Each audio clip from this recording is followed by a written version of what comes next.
شروع اللہ کے نام سے جو رحمان و رحیم ہے۔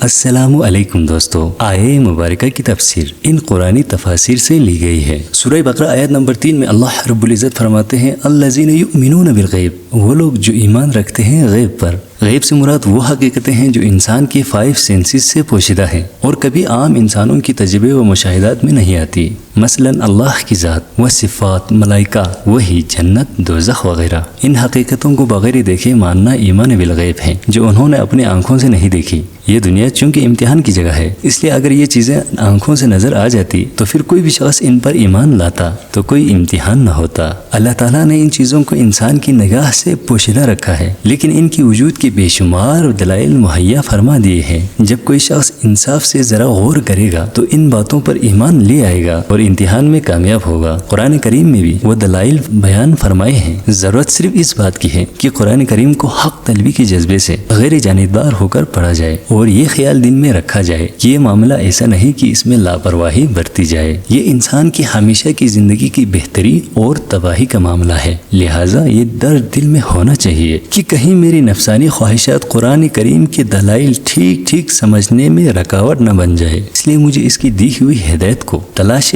حق کے جذبے سے پڑھنا چاہیے اور پہلے سے دل و دماغ میں جمے ہوئے خیالات کو خالی کر کے پڑھنا چاہیے تاکہ واقعی ہدایت نصیب ہو۔